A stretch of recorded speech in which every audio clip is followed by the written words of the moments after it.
Nah, terkait, perencanaan, jadi penasaran yang Pak Andi, yang tadi saya sebut villa, punya villa, ada yang pengen jadi ibu kos juga supaya bisa jadi ibu kos lah ikut acara ini Pak Andi. Penasaran Pak Andi, mungkin bisa diceritakan dari waktu Pak Andi pulang, karena dulu kan Pak Andi juga sempat bilang di Instagram kalau nggak salah ya yang, oh di podcast juga ada teman-teman mungkin nanti di podcast-nya Pak Andi ya, dulu tuh bukan ngontrak, tinggal sama mertua kan juga cukup lama, 12 Yes. tahun kalau nggak saya dulu cukup lama sebelum akhirnya punya rumah sendiri sampai akhirnya sekarang punya kos-kosan. Apakah ada unsur beasiswa gimana tuh Pak Andi segala teknis merencanakan dari masih muda dulu itu pas sekolah apalagi karena ini banyak teman-teman yang masih sekolah? Ya, saya boleh mulai dari setelah menikah saja ya. Karena setelah menikahlah saya hidup sendiri, hidup secara mandiri. Waktu habis menikah itu Zaki, saya punya uang 1,2, bukan miliar ini pastinya ya. 1,2 juta. Ingat banget itu saya dari Bali menikah, berangkat ke Jogja dengan naik bus itu saya punya uang segitu. Sebenarnya kalau sekarang dipikir ke belakang itu agak agak deg-degan. Tapi waktu itu sebagai orang umur 20-an tahun, energinya luar biasa. Saya sudah dapat beasiswa juga di luar negeri. Itu jadi semacam bikin adem gitu. Nggak punya uang tapi adem karena apa? Oh, ntar lagi saya bahkan berangkat ke luar negeri kok, kira-kira gitu ya. Jadi itu modalnya, Zaki. Nah, dengan situasi yang sangat mengenaskan seperti itu, cita-cita kami waktu itu saya waktu mantan Anyar, kalau nanti habis S2 bisa punya uang 50 juta aja, kami sudah akan merasa kaya banget lah. Cita-citanya menurut saya itu apa ya, besar waktu itu, tapi kalau dilihat dari sekarang mungkin beda lagi itu nilainya ya. Jadi sangat sederhana jadinya cita-citanya. Kenapa? Karena situasinya waktu itu sangat kurang gitu. Nah, ternyata pada saat kita sekolah itu, kalau sekolah di Australia terutama teman-teman sekalian dengan beasiswa yang saya pakai dulu AAS atau ADS ya, ternyata saya bisa bekerja, pasangan waktu itu saya sudah menikah, pengantin baru juga bisa bekerja. Akhirnya yang menarik adalah ketika kami belajar sambil bekerja dan segala macam, itu bisa punya tabungan ternyata. Kira-kira gitulah mungkin singkat ceritanya. Teman-teman mungkin ini boleh saya spill sedikit ya untuk sekedar membuka pikiran teman-teman soal kalau di Australia itu saya sedang ada di Sydney sekarang. Jadi saya ingat ini lagi itu 20 tahun yang lalu ya. Kalau kita kerja sederhana di cuci piring atau di restoran segala macam itu bisa dibayar waktu itu sekitar 15 sampai 20 dolar per jam gitu. Dan itu adalah angka yang sangat besar menurut kami.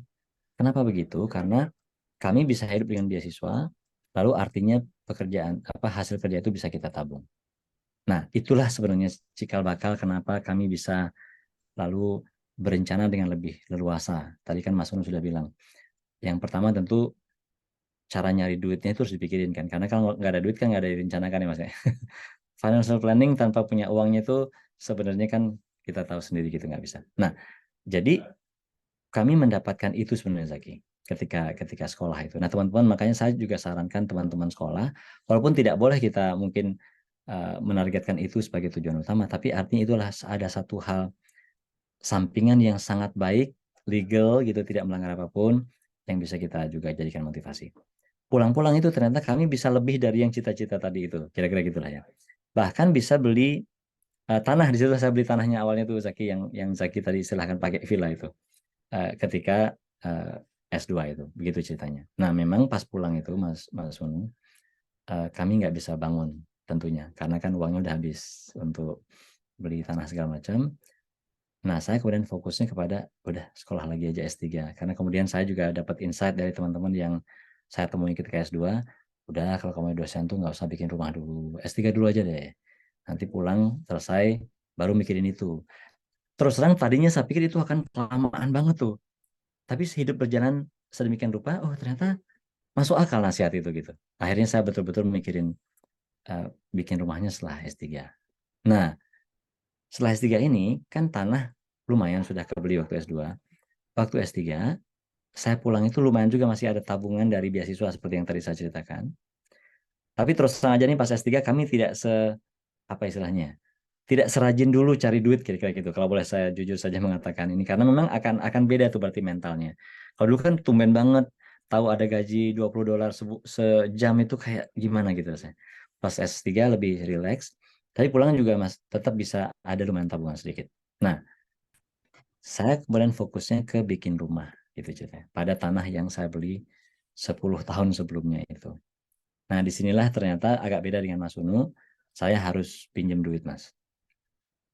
Pinjam duit dan kalau di kami di UGM itu ada koperasi apa namanya? Kosudiama namanya. Koperasi, pokoknya koperasinya karyawan UGM lah. Saya pinjam uang waktu itu, ini agak dramanya juga sedikit karena ternyata pinjam duit saya itu agak kebanyakan dalam arti dibandingkan gaji saya gitu. Saya bolak-balik dipanggil, ini Bapak beneran mau pinjam segini, ini nggak cukup loh Pak, dan gitu-gitulah ya. Agak tragis sebenarnya, tapi gimana, memang terus saya akhirnya ini Mas Bruno, saya ditolongin oleh seorang anggota senior, bukan dosen lagi Mas, itu seorang tendik begitu, tapi anggota senior di koperasi yang menjamin. Jadi pernah hidup saya itu dijamin oleh karyawan ya, tendik ya, bukan bukan dosen, yang mengatakan nanti bapak ini akan bisa kok membayar kira-kira gitu. Dan yang menariknya kemudian tidak dipotong lewat gaji itu, karena agak ketinggian dikit dari gaji, saya membayarnya pakai cash setiap bulan. Nah, itu adrenalin kalau itu saya sebutnya. Jadi melewati 1 bulan ini dengan cicilan sekian dan sekian itu. Tapi anyway, seperti Mas Gunung tadi bilang, memang akan ada apa ya Mas ya, dikerahkanlah energi kita gitu ya untuk mengusahakan, sehingga ya syukurnya sih saya tidak pernah nunggak gitu ya Mas ya per bulannya itu. Akhirnya juga syukurnya dengan bekerja berusaha dengan baik seperti Mas Unu juga tadi bilang, kita dapat kesempatan ini itu dan segala macam, kami hanya bisa melunasi itu juga sebelum jatuh tempo yang kita rencanakan. Itu kami bersyukur sekali. Nah, berarti ada sources yang lain yang muncul setelah itu gitu. Nah, baru setelah itu kemudian setelah agak lega baru kita planning-planning yang lain ya. Yang nanti soal investasi, kalau tadi Mas Unu kan menyebutnya di faktor keempat itu. Nah, kalau saya terus terang saja dibantu oleh istri saya banget Mas, Mbak Asti, yang betul-betul, kalau tadi Mas Unu mengatakan tadi kan mencatat, lalu budgeting, lalu investasi. Saya percaya itu dilakukan juga, tapi memang terus terang saya menyerah sajalah sudah sama sama pasangan gitu ya, dan beliau yang melakukan semua itu. Itu kira-kira Zaki, mudah-mudahan ini bisa menjawab ya. Thank you. Nanti detailnya boleh kita lanjut ya. Oke, terima kasih Pak Andi. Tadi kalau kita tangkap yang dilakukan Pak Andi itu fokus satu per satu ya. Jadi ketika udah beli tanah, terus lagi fokus mau S3 ya udah S3, terus habis itu baru fokus bangun Ya, tadi betul. gitu ya, mau bangun karena hutang berarti juga fokus untuk cari uangnya untuk bisa membayar hutang itu, baru planning-planning yang lain. Nah, kalau tadi Mas Nuno sempat mention investasi kan Pak Andi, kalau tadi Pak Andi sekarang punya kos-kosan, apakah kita pengen Pak Andi jujur juga nih, apakah investasi Pak Andi itu di tanah, di model-model tanah gitu, karena kan Ya. cukup besar Hmm. investasi di tanah itu, gimana Pak Andi merencanakan investasinya Pak Andi sendiri gitu, dengan pendapatan Pak Andi? Tanah kan cukup besar, jangka panjang gitu ya. Ada tips khusus nggak soal ini? Oke, saya boleh boleh juga ceritakan agar agar benar-benar clear ya, agar teman-teman tidak salah paham.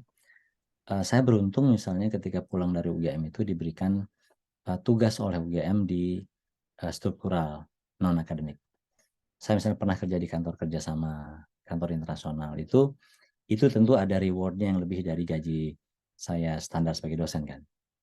Nah, dengan gaya hidup yang kami usahakan tidak terlalu jauh berubah, kira-kira gitu, maka kami jadinya bisa melakukan saving, seperti yang tadi Mas Unu sampaikan juga. Nah, kita usahakanlah savingnya itu agak agak lumayan gitu ya, karena itu tadi, misalnya gini contohnya, selama 9 tahun saya jadi kepala KUI, tidak sekalipun saya misalnya mengajak keluarga ke luar negeri gitu. Dengan saya berkali-kali ke luar negeri itu artinya kan harus bayar sendiri.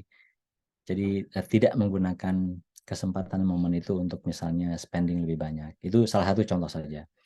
Artinya itu bisa saya sisihkan lah kira-kira gitu dengan bantuan Mbak Asti, pasangan saya. Sehingga kemudian investasi yang kami lakukan itu bisa bisa agak sedikit lebih mudah diwujudkan. Kita beli tanah misalnya gitu ya, yang ketika itu harganya tidak tinggi-tinggi amat kan gitu ya. Nah, jadi ketika berproses itu Zaki, kita bisa nabung untuk beli tanah yang sekarang kita jadikan kos-kosan itu. Kira-kira gitu mungkin secara sederhana. Jadi artinya saya harus jujur mengakui bahwa adanya peran-peran di luar sebagai dosen dan hal ini sebagai struktural, itu jelas sangat membantu. Tentu teman-teman yang tidak memiliki kesempatan begitu harus memikirkan cara yang berbeda tentunya kan gitu ya. Tapi kan kita sudah lihat Mas Hunu misalnya beliau tidak menjalankan peran itu paling tidak kan gitu ya, tapi kemudian juga bisa menemukan cara yang lain. Artinya saya mau jujur di sini agar nanti teman-teman tidak salah paham. Agar teman-teman juga clear bahwa orang bisa melakukan sesuatu itu tergantung juga dari peran apa yang diberikan kepada dia gitu. Itu Zaki. Nah, terus kalau bicara investasi ini terus terang lagi ini saya jujur ini murni Asti istri saya yang paham gitu. Jadi yang suka belajar soal investasi itu apa sebaiknya. Sebenarnya yang saya belajarnya dari Mas Sunun dalam arti di posting-posting beliau ya, yang kemudian kami sering diskusikan di rumah, lalu eksekusinya memang sama Asti gitu. Jadi misalnya mungkin saham gitu kalau boleh saya mengaku juga, kami ada beberapa. Tentu memang ini Mas ya, satu investasi yang perlu knowledge ya Mas ya.